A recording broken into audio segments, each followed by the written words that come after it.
and go live. Okay, we are live. We were talking about, I was asking Ray about Florida and Texas. And so maybe we can start there and then go into the question Georgie just asked, because I think all this stuff is super important. So Ray, your take on Florida and Texas being these places in the U.S. that are resistant to, I don't know, they're backing down from the COVID hysteria. Yeah, that's great. And Texas has lots of places with really good climate up in the hills at the higher altitude, very livable. I don't know any place in Florida that I would consider livable because of the humidity and heat. And do you think humans are just not like designed to live in a climate like that? Like what's the exact problem? Like you described it earlier? You have to turn down your metabolic rate tremendously. Because of the humidity specifically? Yeah, high temperature humidity. Because does that mean that people with low metabolism would feel better if they moved to Florida? Yeah. Super hypothyroid people just love it. It's making up entirely for their cold metabolism. Is that one reason why all the retirees are moving to those places? I think so. But you're saying, okay, so you have a naturally high rate of metabolism, and so going to Florida would be problematic because that would kind of be like a too high. Is that what you're saying? Yeah, one of the things that happened to me, even though I adjusted my heat production somewhat downward, the humidity and my high metabolism caused me to grow moles like fungus sprouting out of me. And when I got back to Oregon and the moderate temperature and humidity, they shriveled and fell off. Wow. I would have guessed that. And so, okay, so if those places don't get, okay, and then Georgie, sorry to redo this whole thing again, but what was your question, Georgie? Well, I mean, just based on what I've seen over mainstream media, it looks like even in the bastions of COVID hysteria, I think the measures are kind of falling apart. The population is not buying it. There's this, even CNN ran an article that there is now a plateau of vaccination. About 38% have been vaccinated, and now there's these huge surpluses of vaccines left unused because apparently the other 60% just don't want to be vaccinated, at least at this point. I think that's a very natural, sane reaction, and that the way the climate change doctrine was promoting change gradually, but it had a time frame of something like 10 or 20 years. They jumped on the pandemic idea and realized that the time frame for a complete takeover would be reduced to 2 or 3 years. But with resistance, there's talk that they're going to have a so-called cyberattack justifying a takeover by the governments of the banks to save everyone's money by confiscating it basically and turning to a cyber currency and rationing out your own money to you. Jake, Annika, and I were theorizing about when something like that would happen. And I think James Corbett just released a video and he said something like that would be an ideal situation to transition to the new digital currency. And so if you listen to them right now, aren't they saying that the digital currency is a little bit, maybe a few years away, or they don't want to be first? And so I know it's impossible to tell, but would you expect a cyber attack maybe later rather than sooner? I think it depends on how sane the population is. If half the population gets fully aware of the horrors planned for them, then the ruling class is going to have to do something desperate, like war or confiscation of the banks. I'm betting on war. I think that it's their favorite tool to start with. They're the most experienced with it, and it's if they start a major war like with Iran or God forbid China or Russia, even the same population will be kind of forced to get on board and support it, because it'll be a matter of survival. Yeah, and they have the situation all set up, designed to have no exit except a defeat of Russia in the development of what's happening in the Ukraine. The Putin has made it clear that he isn't going to give up his sovereignty, and Biden, I think, has slightly backed off, postponed the world war a little bit. So I have that article. I don't know if you saw it, Ray. I sent it to you. It's called Flashpoint, Ukraine, Don't Poke the Bear. And yeah, can you explain that? Because like a layman like myself, like what would be in it for, like, isn't war is like keeps the capitalist machine going, but if they want to do like societal change, what's the benefit of starting war with Russia? What's that going to do for them? Well, their goal is to have Russia and China completely subdued, because Russia has such a tremendous area of natural resources.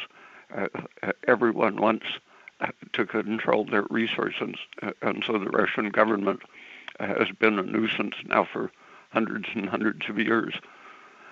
And the West is still trying to think up ways to take total control of their resources, and meanwhile keeping a mild war hysteria going is necessary to keep the Western Europe and especially American economies running. And what's the deal? What are they trying to do right now? They're trying to make Russia go to war with the Ukraine. Is that right? Well, yeah, they're hoping that Putin will just give up if the England and the U.S., if they give the impression that they will totally back whatever the Ukraine does. Turkey is getting into it, training Ukrainian soldiers and urging them on to invade Crimea and eastern Ukraine, which has declared its independence. And so the surface pressure looks like they're dedicated to having the Ukraine start those invasions, and assuming that Putin is just going to let them take the Ukraine, the Crimea and the east of the Ukraine under the control of the Kiev neo-fascists. And Putin has said he won't allow that, and has already lots of landing craft available for coastal support of those regions. And so the Kiev government has withdrawn its forces from the Russian border, recognizing that Russia isn't going to invade the Ukraine, and is putting them along the boundary between East and West Ukraine, hoping that threatening to invade the Crimea and Eastern Ukraine will get full support from the West, and that will force Putin to back down. But I think Biden realized that Putin isn't going to back down, and that's why he telephoned him and proposed a summit meeting somewhere, but with no definite date. So I think Biden just hopes to prolong it so he won't be embarrassed, but he doesn't want to see Russia exercise its existing potential to totally knock out the Kiev government.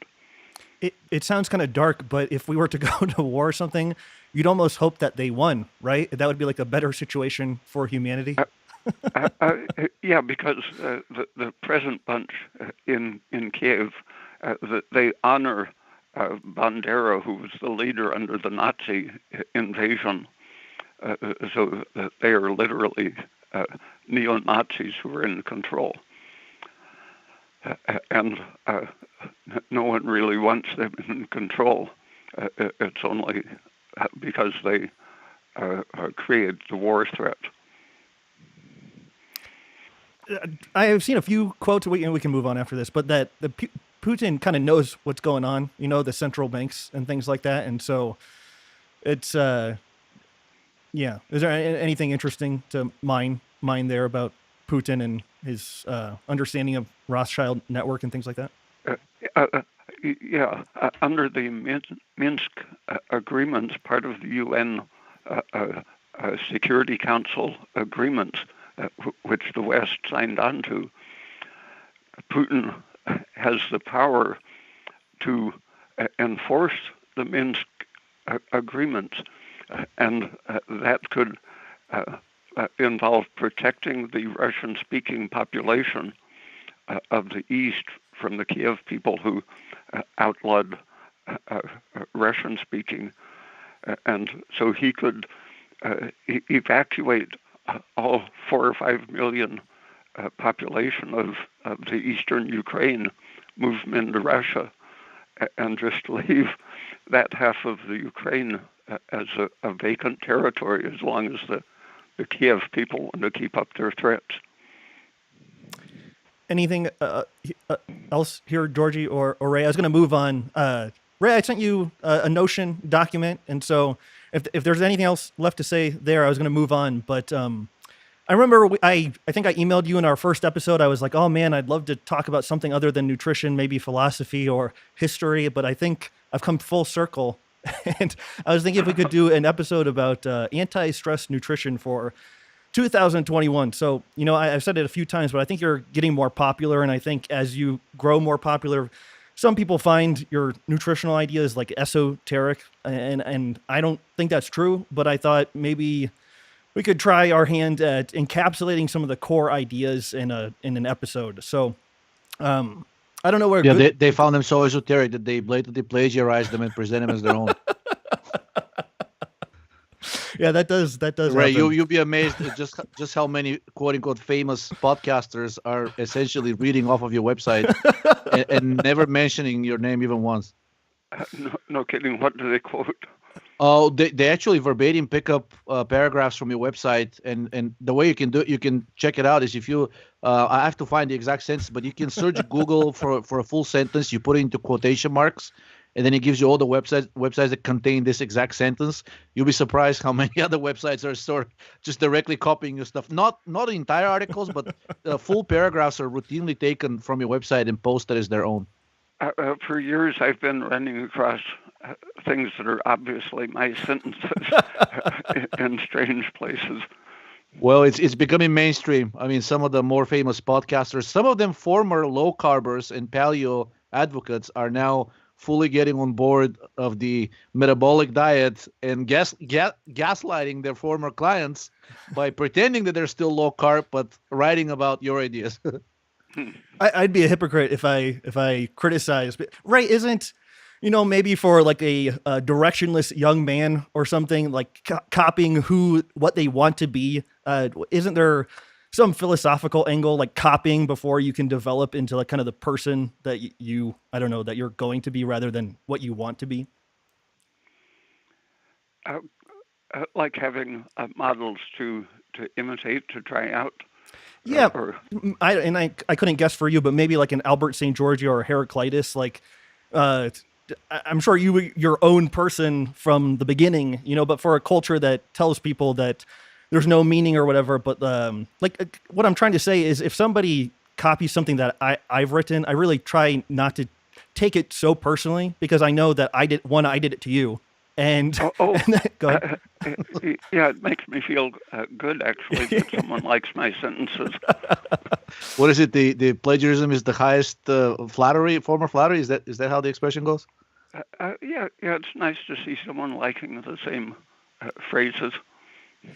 But maybe in the Wilhelm Reich's "Listen, Little Man," he says something towards the middle of that book. He says, like, if you just copy and you're not trying to add anything to it, that's when you're kind of. Exactly. That's where I think we have direct empirical knowledge of continuous creation. For the astronomers, it's the color of the galaxies and such things. But in our own experience, it's the experience of communication as producing something new. Every time we talk, words don't directly transmit anything. A computer symbol does transmit anything, but no intelligence is transmitted in a computable sort of language, which isn't language. But natural language, each word is an ambiguity, and the receiver has to do a creative invention to understand it. So every time someone is talking and really understanding what the other person is saying, the receiver is doing a creative act, creating new structures that never existed before in the universe. And so talking is an example of continuous creation. And that's why when somebody passes away, like speaking of using their phrases or the things you've learned from them is like you're kind of keeping them. I don't know what's the right way of saying it. Like they're alive in the conversation or the act of creation, even when they're gone. Yeah. As soon as you understand what they're saying, you have given them existence abroad in the world. I love it. That was great. So tagging on that philosophical conversation, you had quoted, I forgot where you said this, but it was maybe like a high level view of nutrition. You know, I think in the diet world, it's like something like eating nutrition is like doing something you don't want to do. And you really want to go to McDonald's and eat that every day. But unfortunately, you know, to solve the problem the person's having, you have to eat the carrot and drink orange juice or something. So there was that quote, and I think Karen first mentioned it to me, but you were talking about Pavlov, and eating is our closest interaction with the world. So maybe, I don't know, just your general view of like, what is the meaning to the organism? What is nutrition's meaning to the organism in that kind of way? Yeah, for many years, I've seen talking about food and understanding what food is doing as an extension of discussing philosophy and politics. It's a very powerful way of getting at the nature of existence and working on improving existence.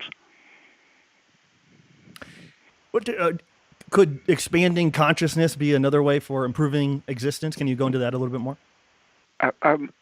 Yeah, raising your body temperature makes it easier to create new levels of being. And when you have expanded your understanding, that makes everything you do easier. Things that you don't understand, like opening a door that's latched. If you don't understand the latch, you can't open the door. But once you understand it, then you can open all the doors with a similar latch. And so it makes your range of meaningful activity much greater every time you have a general increase in meaningful understanding. Well, that's one of the reasons I wanted to do this is I think you have another quote somewhere. It's like the things should make no sense until they make the right sense, you know, and like that 100 grams of protein is meaningless until it's the most important thing ever, you know? And so that's, I feel like I've come like, you know, talking to you and incorporating a lot of things that you've written about. I feel like maybe I have a cyclical process of thinking something is not important until thinking it's the most important thing on the planet. So again, okay, so maybe, okay, we talked about the high level view of nutrition, and maybe before we get into dietary things, you maybe could speak about appetite in general, because I think the dietary things are almost useless in the face of somebody having a really suppressed appetite. So what is your general view of appetite? I think it comes down to the question of our relationship to our cells and our molecules that make us up. And I think eventually we have to start thinking of our cells as having appetite and judgment and purpose. And that has been demonstrated in unicellular organisms all the way down to bacteria, that they have planning and judgment and purpose. And if we deny that to our own internal cells, that just seems silly when you can demonstrate it in free-living single cells that don't have nervous systems. But our nervous systems are intimately connected to our cells, and we get our motives essentially by listening to our cells. The unconditioned reflexes. It's a message, sort of a voting of the intelligent population of cells that we listen to and then execute with things like appetite. Do you think appetite can be equated with desire for life, more or less? Basically, the better your appetite, the more you want to live, more or less, because you're in touch with and listening to your life process all the way down to molecules. Right. And on a related note, let's say like you have a great appetite, but different days you desire different foods. Do you think there's something more than just beyond the organism sensing that they need certain nutrients? Maybe certain foods create certain different meanings depending on what your body, what your mind and soul need? Yeah, I think so. The variety is a real thing. You're wanting to discover more about the nature of the universe, and the desire for variety is, I think, part of that natural curiosity of ourselves. Are you familiar with the customs of the Native American Indians? They believe that, whatever food you eat, and they did eat a lot of animal protein, it kind of gives you a piece of that animal spirit. And they believe that eating the meat of only one animal, except for bison, was not a very good practice, because it sort of kind of crystallizes you and makes you very rigid and unable to fully explore life. So they very much supported variety in their diet. Yeah, have you read the experiments of McConnell in the 1950s? The Worm Runner's Digest was one version of his publication, and he describes first training planarians to respond in a certain way to light or dark, and then chopping the trained planarian up and feeding it to an untrained planarian, and they gained the knowledge that was invented by the first planarian. So basically, memories. I remember a study that came out about three or 4 years ago that said that the memories are actually stored throughout the entire organism. They're not located in the brain. Right. The different parts of the worm contain the energy. George Unger followed up McConnell's work with different organisms, and he found that the nucleic acid, especially RNA composition of a catfish, for example, was changed according to what it was smelling in the water. And so the sensed material or the learned material causes molecular changes, and those molecular changes extracted from that organism can produce the same knowledge and patterned reactions to an ignorant organism that had been created in the first experiment. So this is similar to Rupert Sheldrake's morphogenic resonance, but applied to food? Yeah. Again, I'm not an expert on that idea. Isn't that the idea that the memories are stored like non-locally? And so aren't these ideas incompatible? No, since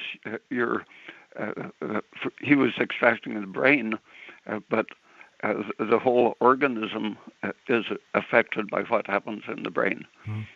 And you get similar metabolic changes in all parts of the organism. So when a person wakes up in the morning and all the way till noon and they have no appetite for food, you're saying that it's like the cumulative cells vote, maybe under the influence of serotonin or something, to decrease the rate of metabolism. Is that right? Yeah, that something is going wrong, and they have to sit back.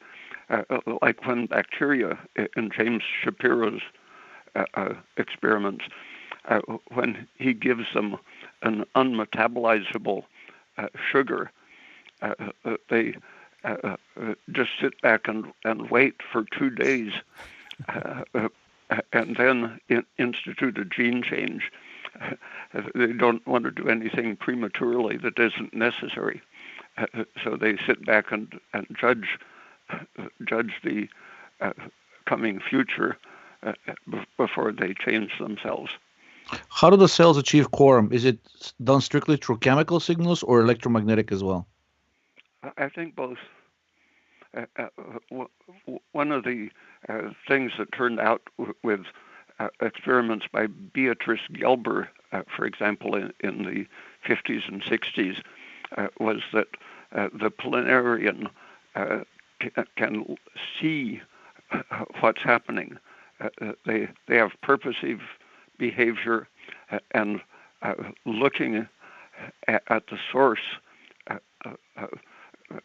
they can do some things when light is present for interpreting chemical signals that they can't do in the dark, showing that they are looking around, taking things into account, and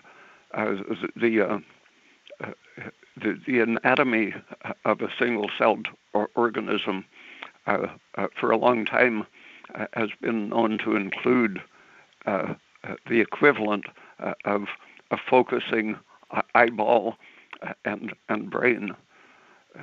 A professor of mine described meeting a specialist in amoebas who showed him some photographs, asked him to identify the organism he thought they came from, and my professor judged a primitive chordate organism and said that's clearly a chordate eyeball and nerve fibers and so on. And it turned out that his scale, size scale, was off about 100-fold, and the pictures were actually of the photosensitive spot of an amoeba. Wow. What people thought was just sort of a reflex reaction when light hit that spot.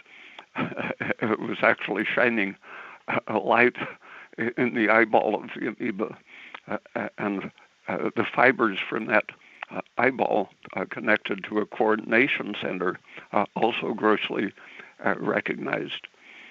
But in the case of the planarian,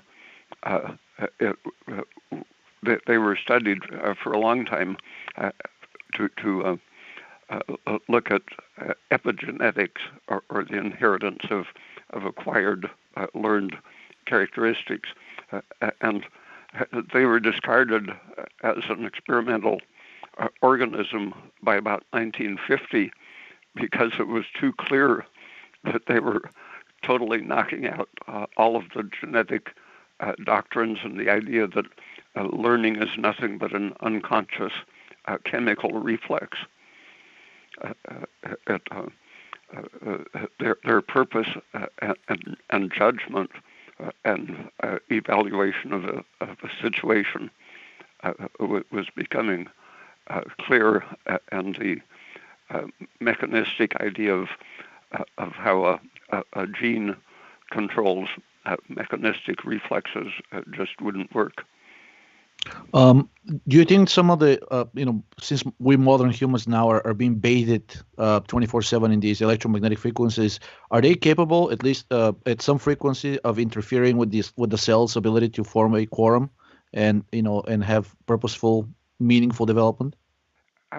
Yeah, I've been thinking about the interactions of our normal internal infrared wavelength emissions, such that with an infrared sensitive camera you can see warm organisms as luminous areas in the dark, and that tremendous emission of energy in the more or less infrared wavelengths. Calculations and experiments have shown that about 3/4 of our metabolic energy is going out in that form of radiant energy. And the temperature maintained that makes that emission possible it is also governing the rate of energy metabolism, and the whole signaling system is very responsive to the emissions from other warm parts of the organism. So that, for example, if you grow a layer of fibroblasts, I think they were using, they tend to line up parallel to each other. And when the experimenter grew another on the opposite side of the glass, they plated another bunch of the same kind of cells and found that they tended to align themselves perpendicularly to what was on the other side of the cell of the glass. So they were receiving obvious signals transmitted through the glass that told them what the orientation that they should take would be. And the person doing this, Gunther Albrecht Bühler, did many things clearly showing that cells have, with regard to infrared energy at least, they have a directional eye equivalent that can see what direction the infrared is coming from.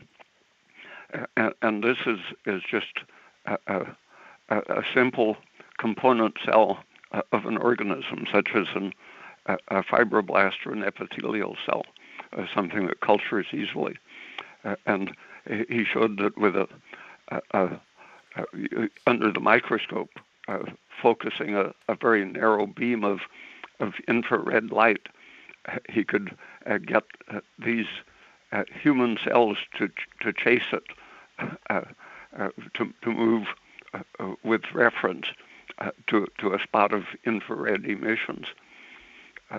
So definitely the infrared spectrum is part of our internal maintenance of organization, and so you don't want to mess with beaming those frequencies through the organism, because they'll be taken as a signal for reorganization. And part of it involves decompacting the compacted nucleic acids of the nucleus and increasing the expression of RNA and proteins. And so you can disrupt basically every level of cell organization just with electromagnetic energy. So basically, since depending on the frequency, a specific electromagnetic radiation will probably randomly heat an organ whose cells are of the right size so that they start acting like an antenna. You don't want that because you're randomly heating up a portion of the body and you don't know how those cells and the other cells that are communicating with them, how they would react to this random warming up that doesn't seem to be coming from a coherent activity inside of the organism. Right. When they were studying the damage done by radar beam exposure, they had experienced a few sailors having their brains cooked when they walked in front of a certain wavelength of radar antenna, but other wavelengths didn't mess up their brains. And so they experimented and found that the size of the organ resonates with the wavelength, so that a monkey with a small brain could be killed by a higher frequency that wouldn't severely damage a human with a big brain. So the higher the frequency, not only we're getting closer to ionizing radiation, but there's a higher chance that some cells in the organism would be of the quote-unquote right size and then react negatively. Yeah, cell or part of the cell. Right, part of the cell. Okay. So, well, if it's part of the cell, is it possible that even non-ionizing radiation, if it's of the right frequency, can cause DNA damage, even though it's non-ionizing? Yeah. Blue light, for example, does damage DNA. Okay. Wow. So there's no safe electromagnetic frequency. I mean, long-term exposure. I guess it's not possible to completely avoid it, but it's certainly not a good idea to sit there for long periods of time. Daylight, I think, is perfectly safe if you don't overexpose the ultraviolet and blue part of the spectrum. Okay. What do you think of, I don't know if you've seen these papers, which got immediately retracted. They were published in around May of 2020. I think it was a team of Italian researchers which said that 5G is now of the right frequency to cause holes inside of the cell, and then the cell reacts by plugging these holes by producing endogenous viral particles that just happen to match almost perfectly the SARS-CoV-2 virus. Do you think that there's any truth to that? Probably, if they had the data that led them to submit it for publication, I would suspect that the editors just didn't like it. Yeah, it was sitting published for about a month, and then there was this huge outcry on social media. Of course, where else would be coming from? The cancel culture, and then they forced the National Library of Medicine, the PubMed people, to retract it. It's still there, but it just has this big retraction notice written all over it. Mm-hmm. Well, speaking of EMF, isn't part of the problem? I mean, I've read this. You could correct me if I'm wrong, but isn't it placing calcium where it's not supposed to be? It's loading the cell up with calcium, and so therefore eating a high calcium diet would be, and taking vitamin D would be two things to help mitigate the effects of our ultra saturated environment with all these different types of EMF. Is that right?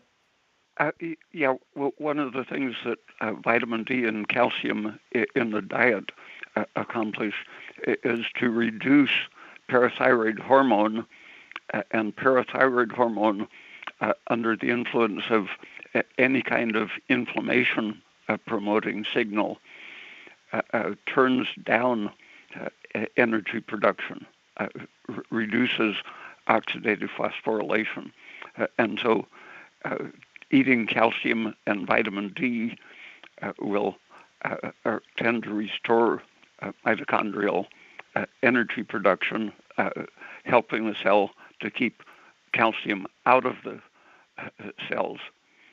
So so this is kind of my, please correct me at any point if you do not agree with this. But these are some of the points that I thought I've gathered from listening to you and reading you over the years. And so if somebody, like basic requirements for a human living in 2021, obviously gathering pulse and temperature, like it's a loss without those things. Like if you don't know where you're going, if you don't know where you are, I think that's a quote from you. And then, and you said many times, maybe 100 grams of protein, and quoted military studies. And then maybe 2 to 3 times the amount of carbohydrate, obviously favoring sugars over starches, 1,500 to 2,000 milligrams or more of calcium, obviously favoring calcium over phosphorus. And it's very easy to get an abundance of phosphorus, which, like you just talked about, will turn on the parathyroid hormone, among other things. I don't know specifically your thoughts on fat, and so maybe we could dive like a fat gram amount per se for again a basic requirement for a person living in 2021. If we had a source of pure palmitic and stearic acid, especially stearic acid, or higher saturated fats, I think they would be safe. We could produce our own N minus 9 polyunsaturated fats, which are the ones normally produced extensively in the brain and are substituted through time and eating by the N-6 and N-3 unstable polyunsaturated fats. So with oleic acid, palmitic, and stearic acid, fats are pretty safe and a compact form of energy availability and storage. And some experiments show that, like Hans Selye showed that cocoa butter rich in stearic acid protected heart against the damage caused by linoleic, a dietary PUFA. Just adding the extra stearic acid had a protective anti-heart necrosis action. And more recent experiments show that the visceral fat percentage can be reduced by increasing stearic acid in the diet, and to some extent an excess of stearic acid tends to support subcutaneous fat, which is the appearance that a very healthy child has, for example, giving their skin smoothness and shapeliness and so on. Is the gaunt look of old or very sick people due to the fact that they're rapidly losing subcutaneous fat but gaining visceral one? Yeah.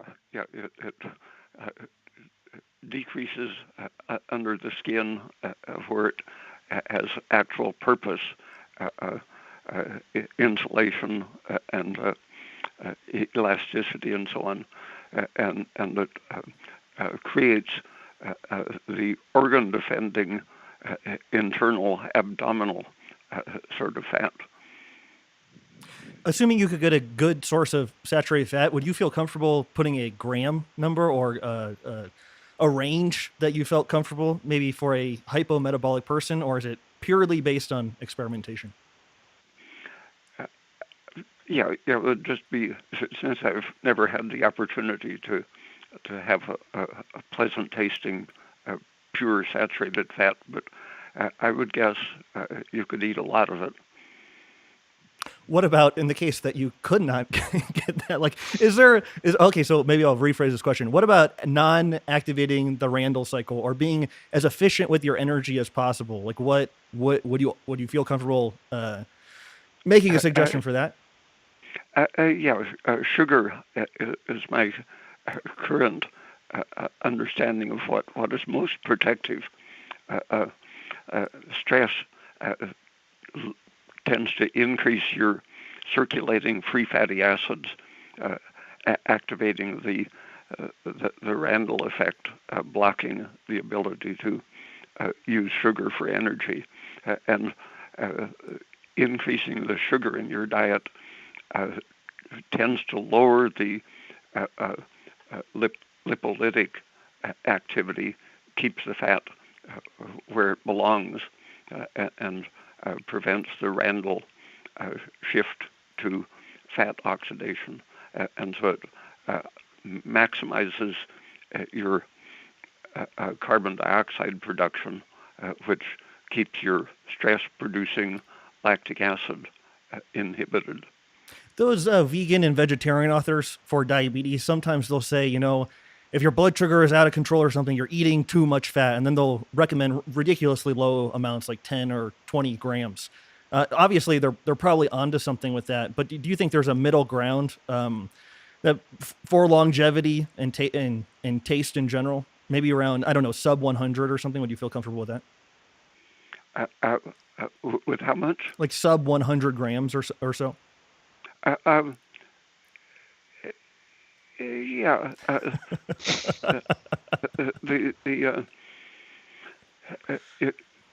If you include oleic acid and stearic and palmitic, I think something around an ounce would probably be ideal, but I don't think there would be any harm up to even 1,000 calories per day. Okay, do you have something to say? Yeah, correct me if I'm wrong, Ray, but isn't the problem with most type 2 diabetics and obese people in general, it's not the amount of fat they consume after already getting obese, but the fact that they're under chronically elevated lipolytic state under the influence of cortisol and estrogen. And in that case, eating more saturated fat would actually help because it will increase the ratio of the saturated fat to PUFA in the bloodstream and will mitigate a lot of these effects of lipolysis, which mostly liberates PUFA from the stores, right? Yeah, and the PUFA is a promoter of estrogenic effects in many different ways. It activates the estrogen process. Quick question about androgens, and as you probably know, bodybuilders are notoriously averse to dieting or at the very least caloric restriction, and they abuse steroids in order to sort of like lose weight and gain lean mass. Considering the fact that both testosterone and DHT and progesterone are anti-lipolytic, under what mechanism do you think they're capable of causing rapid fat loss without really like increasing fat burning and fat oxidation? There must be some other mechanism going on there. Yeah, the liver, when it's well nourished and activated by thyroid rather than estrogen effects, the liver can harmlessly excrete PUFA. Any PUFA that appears in your bloodstream can be recognized by the liver as a toxin and inactivated by attaching glucuronic acid to it, for example, and causing it to be excreted in the urine. So the androgens are basically protecting the liver and allowing it to be able to excrete more and more PUFA. And the thyroid and progesterone and aspirin, such things, work in that direction. Have you seen the studies, the human studies from the 1960s from Italy, showing that this group there was capable of curing even advanced cases of cirrhosis by injecting testosterone and vitamin B1? Seems reasonable.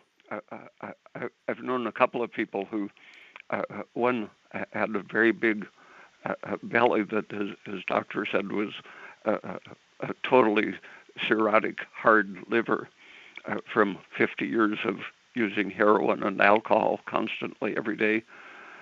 And a period of about 5 or 6 months of using T3 and progesterone every day in fairly large amounts. His doctor said he couldn't find any sign of cirrhosis at the end of about 5 or 6 months. Was he using the progesterone and vitamin E as per your formulation, or was this another one? Yeah, he came to my house and on a Christmas Eve and brought a few quarts of wine and beer with him in case we didn't have enough. And so he finished that by bedtime. And as he went to bed, I gave him a bottle of progesterone and told him to use whatever felt right. And in the morning I came out, he was already in the kitchen, sitting at the table smiling. Said he never came off a drunk without a hangover in 50 years or 40 years of being addicted. Wow. Do you know how much he used, like average on a daily basis? Half a bottle the first night. Oh, half a bottle the first time? Yeah. And he went on using about 2 bottles a week during that period of a few months. And I asked him if he wasn't having any suppressive effects on his libido, and he said, no, none at all. Didn't you say he was also using maybe 50 micrograms of T3 in the morning and then again at night? So he's using progesterone and T3? Yeah, and he was also having his doctor inject magnesium. Yeah. That's the Biological Addiction Imbalance newsletter. I remember that so well because I think, so this, I don't want to go on a rat hole here. We're going to say something, Jordy? No, I was going to ask about the polycosanols because I've seen some similar studies that showing that they can completely prevent the obesity from a high-fat diet where the calories from fat were basically 60 to 70%. It was almost all of it PUFA, and they fed the animals the human equivalent of about half a gram, which is pretty high, of polycosanols, and those animals actually got leaner than even the ones eating the regular food. And I was wondering what the mechanism might be, but I suspect it's probably, again, it's protecting the liver from peroxidation. Yeah, I think it's the same effect as the stearic acid, only more concentrated, supersaturated, longer chain, saturated long chain alcohol in that case, which is converted to a fatty acid. Yep. Just answered what would be my other question. There's an older study from the 50s which didn't directly say that, but hinted that fully saturated fats, the longer the chain, the more potent they are. So instead of eating, say, 50 grams of stearic acid, you could probably get similar effects from 50 milligrams of polycosanol. Something like that, yeah. Okay. What about, isn't hypothyroidism associated with gallbladder disease? What if somebody has a bad gallbladder? They should probably eat less fat, right? Taking thyroid clears it up very quickly and predictably. And that's, you would know that if you were passing kind of lightly clay-colored stool. Is that right? Would that indicate a specific problem with the gallbladder? A very serious, deep problem, which goes with high estrogen very often. But getting the liver back to metabolizing properly, the gallbladder responds quickly, and you can, within just a few days, you can start tolerating fats in your diet and lose all of the gallbladder symptoms.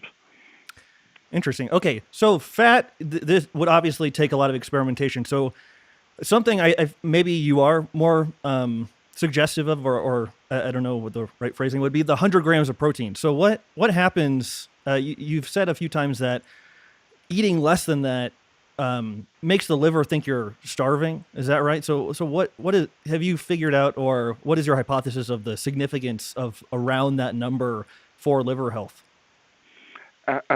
When it probably depends on the balance of amino acids, but when your body senses a protein deficiency, it turns on the proteolytic enzyme so that it takes down your thymus gland, lymph nodes, muscles, skin, all of the expendable, momentarily expendable proteins are converted to the essential amino acids, which your brain and essential organs, lung and heart, need to keep working. So the sensed protein deficiency is essentially a proteolytic state, which takes your whole body down. And maybe in an Doesn't the liver also need dietary protein specifically to produce sufficient amounts of albumin? Oh, sure, but combined with thyroid function. Right. Because some people would say like, "Hey, well, what's the problem with not eating enough protein?" Obviously, you can, because since you have protein on yourself, the body can use it to, shred it and then convert it into albumin. But human studies have shown that that in starving people, despite their blood levels of amino acids going really high from the high cortisol actually suppresses the synthesis of albumin. So all of these amino acids end up getting oxidized as fuel, which is really bad because it generates all this ammonia. Yeah, and estrogen is another suppressor of albumin. It goes with high cortisol. Would you revise this upwards, or do you still feel comfortable with 100? Is that like a good base amount, or what do you think? Well, that in the military study, that was for even little people working at a desk job. That was required for efficiency, and they didn't say what a better. That was just the minimum for work efficiency.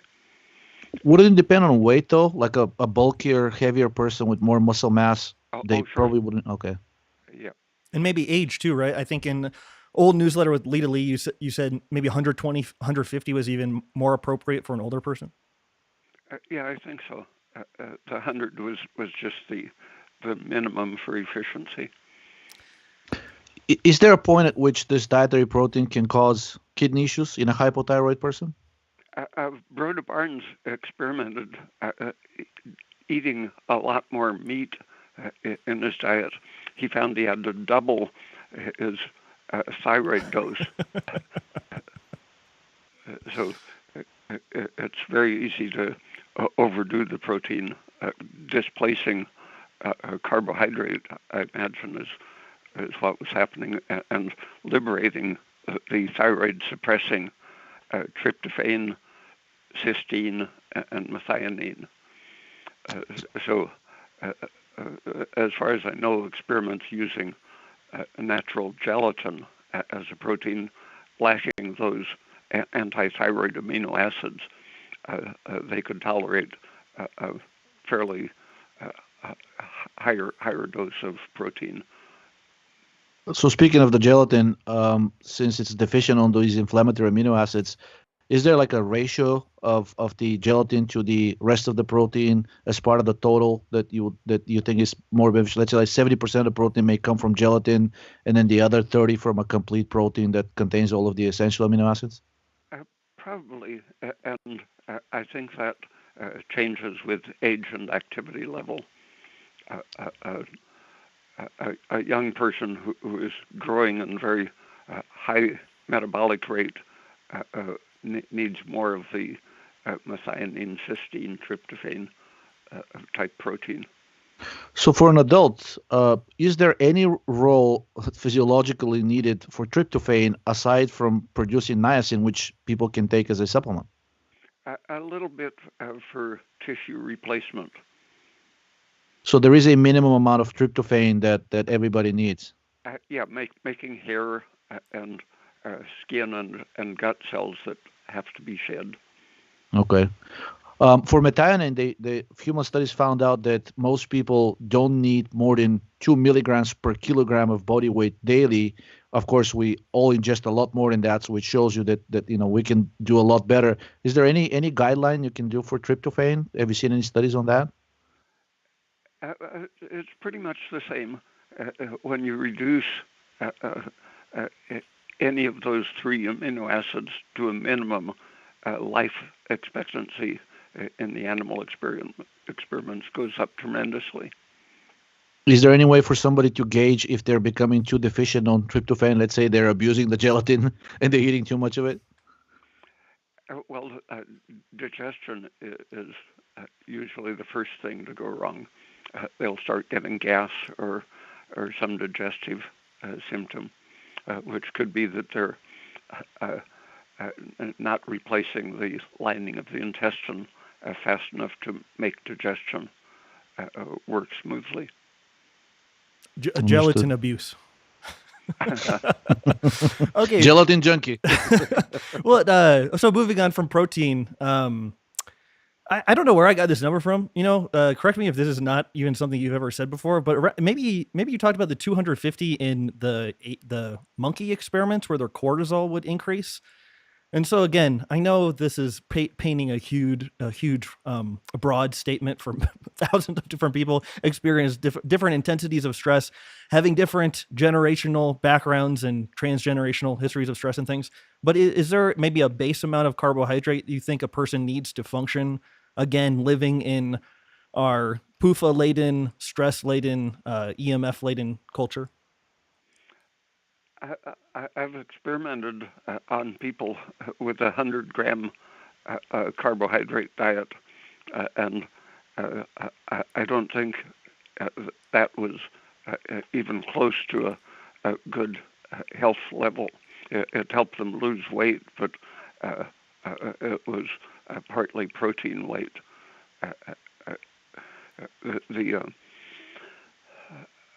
I think it's probably around that range of 200 or 300. That's minimum.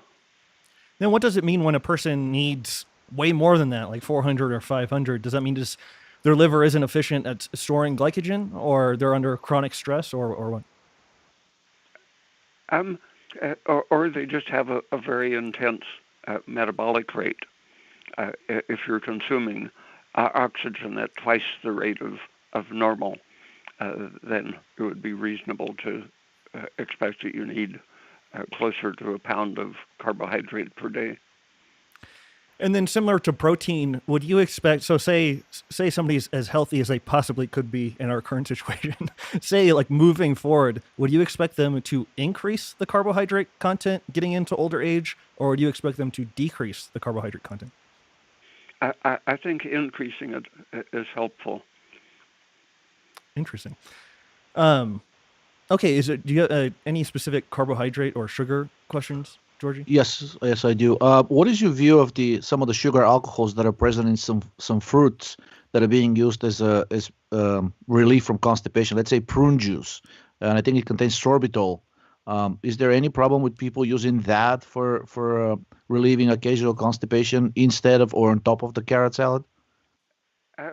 If it works as a laxative, you're going to absorb very little of it. But it does have some potential harmful effects. So I think unless you need it as a regular laxative, I think it's better to use just the cellulose fibers. So I am asking specifically as a laxative. Some people are saying it's very convenient to carry around, a bottle of prune juice. You can find it in almost any store. If you're traveling or something like that, and most of the sorbitol is not getting absorbed, is from what I understand. So would there be a problem using that as a natural laxative remedy? Yeah, as long as it's having the effect of emptying your bowel. That means it's mostly not being absorbed. But if it doesn't work as a laxative, then it would tend to get pushed into your tissues. Okay. So using it as a laxative, do you see any problem with that? No. Okay. Do you know of any other fruits that may have this laxative effect, but not being due to the fiber, maybe by decreasing inflammation or something similar? None that I am aware of, but it's a definite possibility. Okay. So I guess things like cascara are known, but because they contain the amodins. I read something about rhubarb juice from like rhubarb root may be able to do the same. I think the main activity is an emodin like substance. That it also contains. Is that why it's red? Because it maybe contains imodin? Probably. I'm not sure what the main red pigment is, but it could be that the imodin is part of the color. The root, which contains a lot of imodin, like chemical, I don't know what the color is. Okay. And another question about potential antibacterial effects of some of the sugar alcohols like xylitol. Since it's not absorbed, people are using it as a mouthwash to kill the oral bacteria. Would there be a potential beneficial effect on using it as a I don't know, over-the-counter antibiotic? Because it does seem to kill pretty broad spectrum of bacteria. Some people react badly to it, and I don't know whether it's the xylitol itself or impurities from its manufacturing origin. Okay. Say, Ray, you can't get sweet oranges. What are the other carbohydrate sources that you can eat in abundance that you feel comfortable with? Nixtamalized corn is my favorite safe starch or carbohydrate equivalent, because the lime process or lye treatment degrades so many of the toxic factors. What about frying the starchy foods in saturated fat like butter or coconut oil? Would that decrease their propensity to cause issues? Yeah, the uncooked or undercooked starch grains, presorption is one of the risks, and having it with fat decreases the ability of it to cross the lining of the intestine. What about the status of orange juice concentrate? Do you think that's safe to consume right now? Yeah, especially if it's from sweet oranges. Yeah. So, okay. So I've never seen that here in Mexico. Did you ever see it when you were here? No. Yeah. There's many good oranges. That would be silly. Well, it's hard to find. Maybe it's just San Miguel, but right now all the oranges are just super sour, and so I'm hoping Really? in June and July things change up. But again, it could be Gringo Central San Miguel where that's happening. Yeah, maybe they think sour oranges are preferred by gringos. Or gringos are the only ones not smart enough to buy them. Very possible. Yeah. Very possible.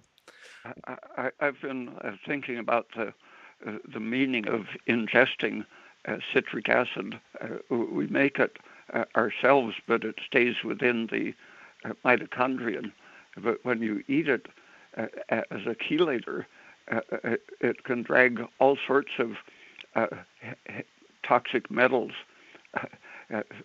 into your bloodstream and all the way through your cells, and then being oxidized in the mitochondrion, it would be leaving behind whatever junk it dragged in with it. I'm really glad you mentioned that. So the sour orange juice is higher in citric acid, and that is why it causes irritation. Is that why? Yeah. Okay. And good. People say that we produce citric acid normally, but it's a compartment thing. It's very, very isolated, and in the wrong place, it has very bad effects. And I hate to be redundant, but maybe we can emphasize how critical that is, maybe especially for somebody with bad digestion. You know, I think people kind of laugh at that idea that it's that important, but some of the emails, you know, that I get that are like, oh my God, this changed my life, are not drinking sour or tart orange juice. And so maybe, I don't know, your thoughts on if that's important to emphasize or not. I don't know. More study would bring out more dangers of eating it, but many of the medical calcium supplements were taken in the form of calcium citrate, and I think those were doing more harm than good, even though they were getting extra calcium. Good. Oh, you know what? One last question. Random, but related to sugars. Do you know if they changed the Mexican Coke recipe? Somebody asked that, and I didn't think so. And then somebody else who lives here told me that they thought they had. And then upon tasting it now, it kind of leaves a bad taste in my mouth. And so now I kind of think they did. Do you know anything about that? Nope, I haven't heard anything about it. So I noticed something similar in the United States. There's a local Latin American store, and they're the only ones that are carrying. Now, actually, CVS also carries the Mexican Coke, but it's very short on supply. But this local Latin American store has it in cases, and I would go there and buy several cases.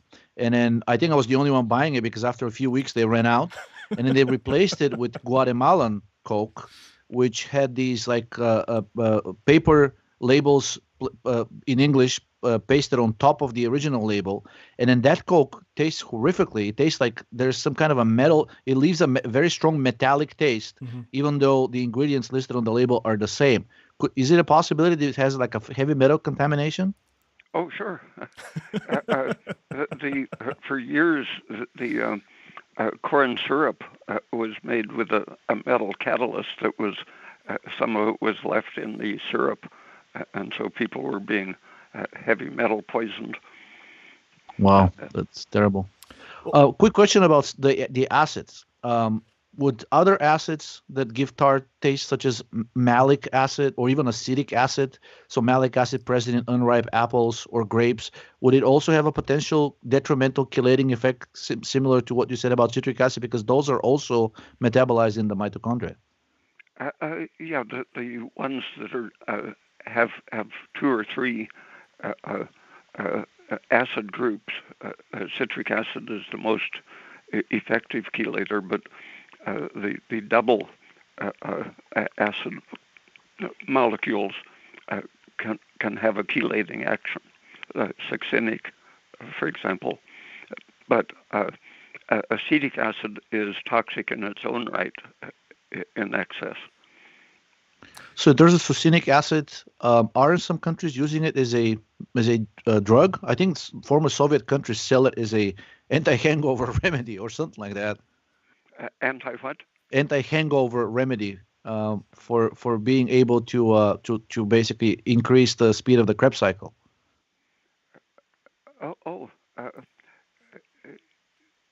I hadn't heard about that, but I've often seen people promoting it for one reason or another, but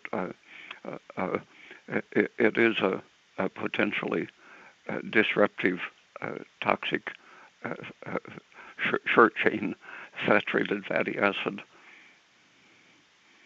Yeah, to finish that thought, the Coke tastes more effervescent and less, there's less of a botanical bite to it. So what I loved about Coke doesn't seem to be there anymore.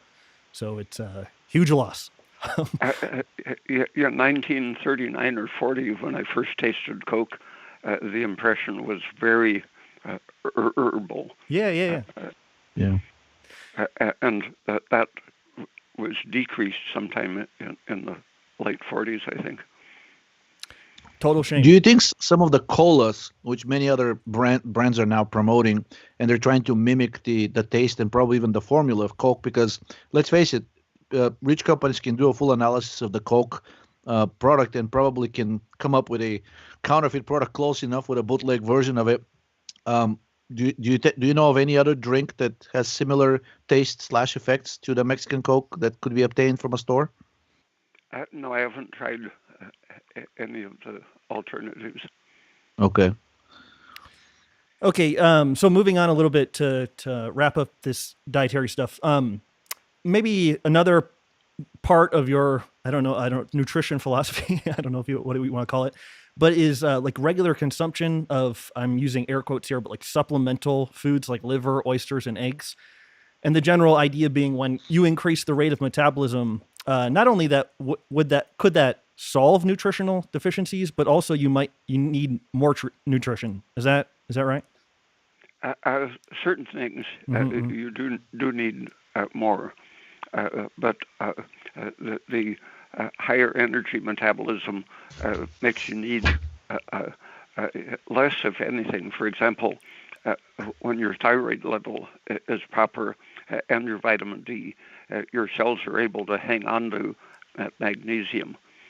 So a low thyroid person, even supplementing large amounts of magnesium, they will quickly, in a week or so, become deficient in magnesium on a normal average diet. But when your thyroid is up, your cells need very, very little replenishment of magnesium because it's stuck in the cells.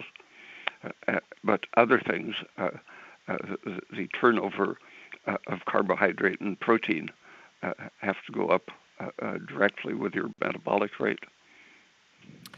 And so liver, a rundown of that is like the vitamin A, the selenium, the copper, the B vitamins, and then oysters is the zinc, the selenium, the copper, and together those foods fortify a person's nutrition, ameliorating possibly many different dietary deficiencies in two foods. Is that right?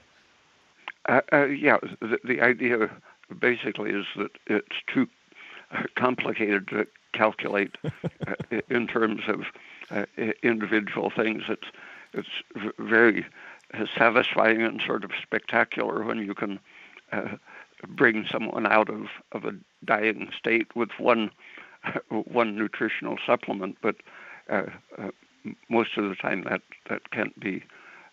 You don't have that much luck.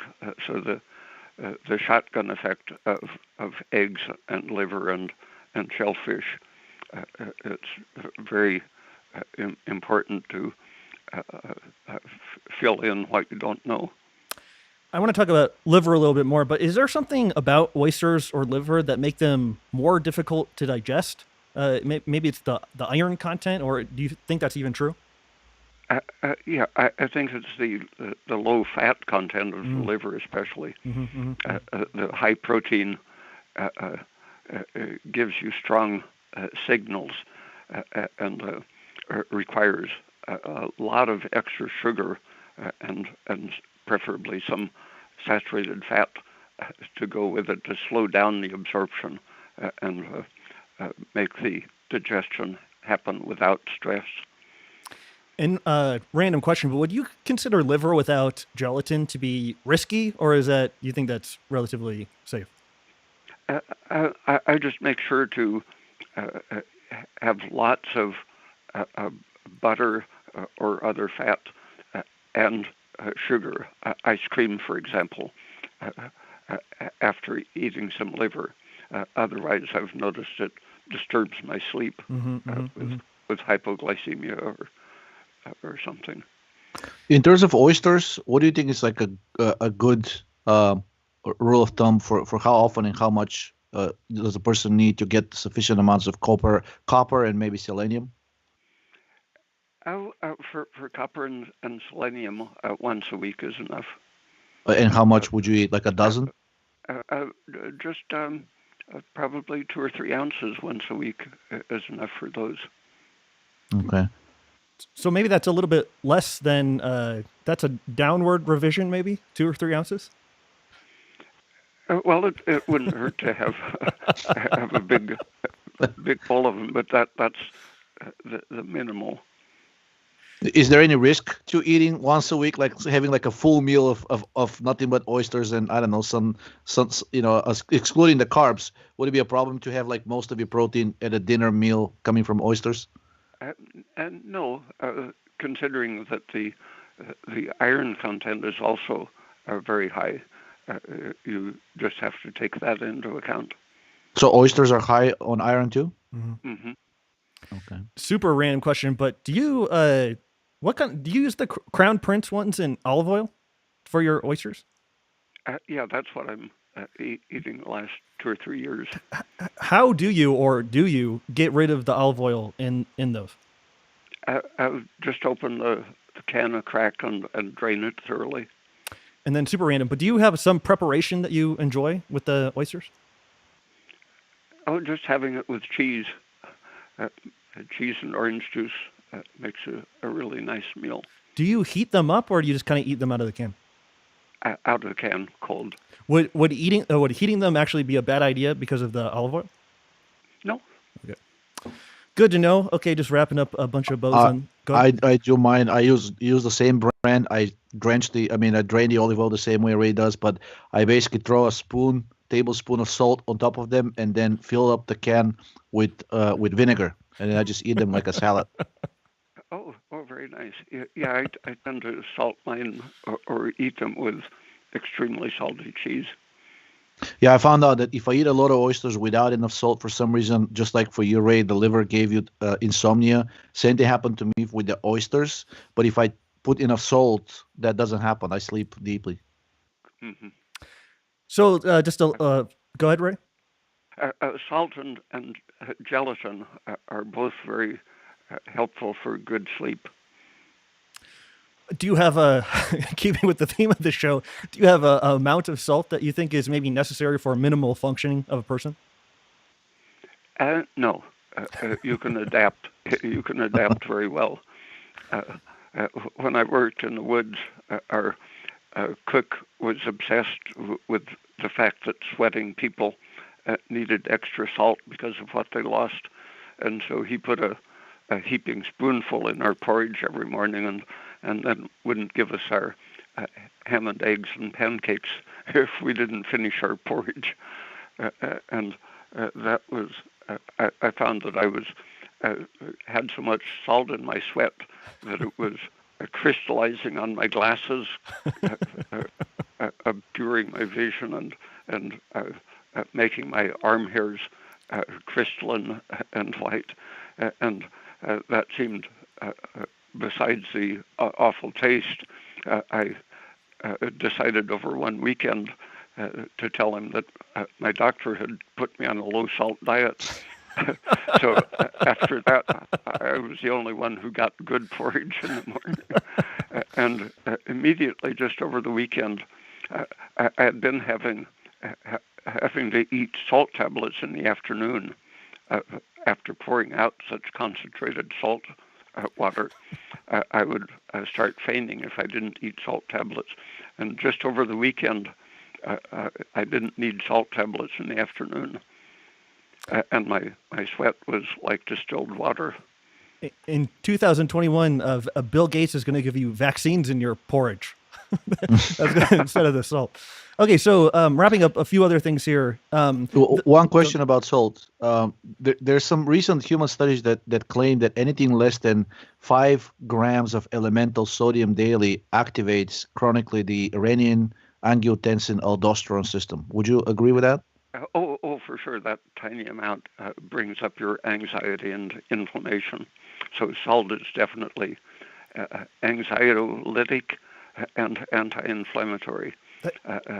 And a population in Mongolia, for example, the people don't have any problem with hypertension, and they eat an average of about 30 grams of salt per day. Is it 1 teaspoon 4 grams? So is that right? 4 or 5. Okay. So at least 1 teaspoon, basic. So what I said earlier about the 1,500 to 2,000 milligrams, I know you think even more would be good. Like, what do you think?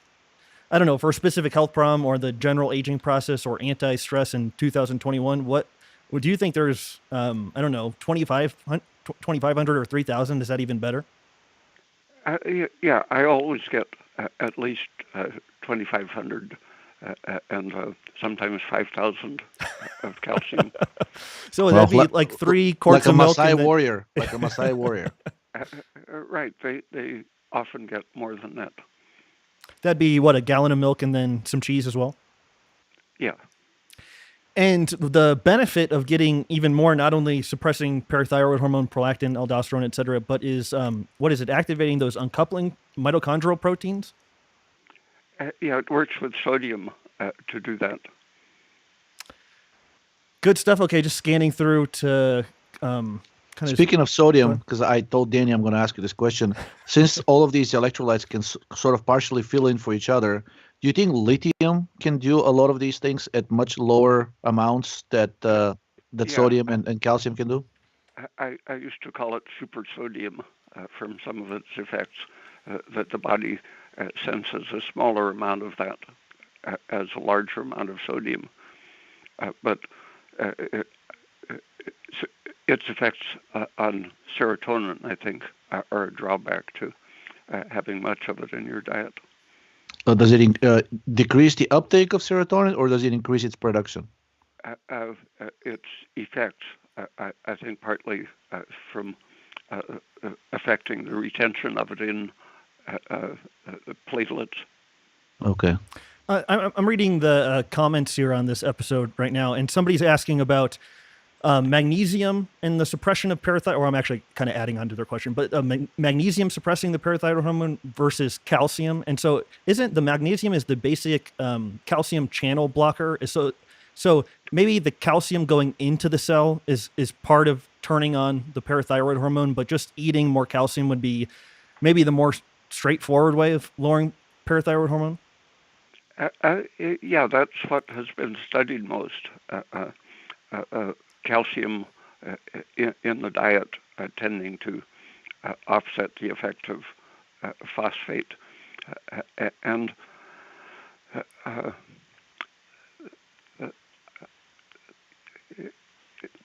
magnesium has very parallel effects. I think the combination of a moderate amount of magnesium with calcium, assuming your thyroid is responding properly, is the most effective. But you wouldn't consider magnesium as like the par excellence PTH inhibitor, would you? It could be, but I haven't seen enough evidence of that. But it's also the question of absorption and retention, right? It's calcium that even in a hypothyroid person can be easily absorbed and retained and used to lower PTH. While if you're hypothyroid, you may load up on magnesium all you want, but other than getting diarrhea, you're not going to achieve much, right? Yeah, and you lose it. Whatever gets into your cells stays there a very short time and is lost quickly. So there's a reason so many different dietary camps are all agree on supplementing calcium. They're probably hypometabolic, they're supplementing calcium, and they're just losing it, and they just have to continuously supplement it. You mean magnesium? Magnesium, yeah, I'm sorry. Yeah, and to some extent, calcium goes out as your stress hormones go up. So some people have reported, especially on various online places, that the blood calcium is at the upper end of the normal range or slightly above, and their doctor is basically telling them, "Oh, it's nothing. We don't know what is causing it. If it's too high, the doctor starts worrying that it's some kind of a tumor. But if it's like slightly elevated, the doctor says, I don't know what's causing it, but I wouldn't worry about it." What's your take on that? That you should worry about it. You should worry about it. Okay. Yeah, because it's probably decreasing in your bones and increasing in your brain and arteries. So what do you think may be causing this mild hypercalcemia? Not enough calcium and vitamin D in your diet, mostly. Okay. What about high estrogen and cortisol, since they shed the bone as well? Mm-hmm. And prolactin probably too, right? Yeah. Okay, we'll wrap this up really soon. Unless, Georgia, you have something other to talk about. I just wanted to just quickly reference this. I was reading one of your references, Ray. I can't read the title. It's like too small on my page. That's a paper talking about inflammaging. And anyways, I thought this was like kind of like a breakdown, like a really easy to understand breakdown of all the things we talk about. You say in one of your newsletters, the weak oxidative metabolism and hypothyroidism makes it easy to enter a state of reductive stress with a shift towards a higher concentration of NADH and lactate. And prostaglandins, cytokines, estrogen, and nitric oxide are produced in coordinated ways, and cellular behaviors are changed defensively. And I looked that up after reading this paper because the whole point of the paper was saying that, oh man, can I even remember what it was about? Like the cytokines, I think you've called them a secondary immune system, but the weak oxidative metabolism, the shift towards NADH and lactate, and the production of the cytokines in response, this paper was arguing that those are the things that are chronically activating the hypothalamus, pituitary, and adrenals. And then you have the endotoxin as another thing activator. But that maybe that was I thought that was great because it kind of clarified things in my brain of how inflammation and stress are these synonymous concepts, and the cytokines are basically activating the stress centers. but the basic thing is the failure of energy or the shift from oxidative to glycolytic energy, and that predisposes you to all of the cytokine problems. And those are just messengers, like the TNF alpha and the NFKB. What is it called? The NFK nuclear factor kappa B. Yeah. I mean, I know there's like 1,000 of them, but what's your interpretation? They're just sending signals. Yeah, they're like an amplifying system. It's saying that the cells are in a bad state. Yeah, and evoking emergency measures. Awesome. Okay, wait, Ray, we'll let you go in a second here. What are you working on right now? I'm still working on the adaptation based on cell learning, epigenetics as learning, not as a euphemism for non-genetic, but epigenetics as a continuous process of learning and adaptation. And following that, I think it's going to be how the estrogen system works, especially in breast and prostate cancer, and so what can be done to intervene in those deteriorating inflammatory estrogenic processes. Man, that was such a good conversation. I'm embarrassed. I didn't mention Progest-E by Kenogen. So email Catherine to purchase Progest-E, Kenogen@gmail.com. Each bottle contains Progest-E contains 3,400 milligrams of progesterone.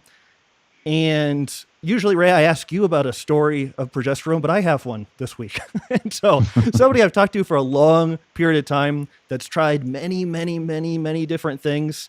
They on their own started taking, and they're a male, obviously. They started taking 200 milligrams of progesterone, and I talked to them, and they said one of the things that was chronically like haunting them was their milk allergy, and then it went away when they were taking the 200 milligrams of progesterone. And so obviously you've mentioned that before, and so I thought that was in like miracle territory because this person has tried so many different things. Very good to hear. Well, the progesterone is inducing the lactase enzyme, is that right? It does what? It's inducing the lactase, among other things? Yeah, like thyroid. It helps to bring up the digestive enzymes. Awesome. And then you can email Ray Peat's newsletter at gmail.com to get Ray's books that I have here. And then you can also email Ray Peat's newsletter at gmail.com for $28 for a bi-monthly newsletter by Ray. And so with that, let me read these donations, which I will send directly to Ray. And let me just try to mess with my screen here. This is a chronic problem every single time. Okay, the first donation I can't read. This is embarrassing. Okay, Kyle Mamunis for $1.99. Thank you so much, Kyle. Michelle for $50. Thank you so much, Michelle. I think there are more donations. This is very embarrassing, guys. I can't read the donations. Anyways, I guess we'll have to read them next time. So with that, Georgie, any parting words? Not really. Like I said, unplug and live your life. The system depends entirely on your computer to manipulate you. Ray, same with you, parting words? Yeah, start learning Spanish. We'll have more fun. But just to touch on that for a second, didn't you say something like you could go work out or you could go learn a language and that would activate a different part of the nervous system? And so that was something constructive a person could do? Yeah, I think it's more constructive to learn another language. Awesome. Ray, thank you so much. These are always really fun to do. Georgie Dinkov, thank you for being my partner in crime. Sincerely appreciate it. And thank you, everybody watching this. Thank you, everybody watching in the future. We're on Odyssey, BitChute, Spotify, for as long as those venues will have us. And so subscribe to those other ones or the Telegram or whatever. Thank you, Ray Peat. Thank you, Georgie Dinkov. Thank you to our great audience. We'll see you guys next week. I think, Georgie, I haven't even told you, but we're going to do a show next week, I think. Okay. All right. Okay. Everybody, take care. Have a safe weekend. We'll talk to you guys soon. Bye, everybody. Thanks. Bye. Bye.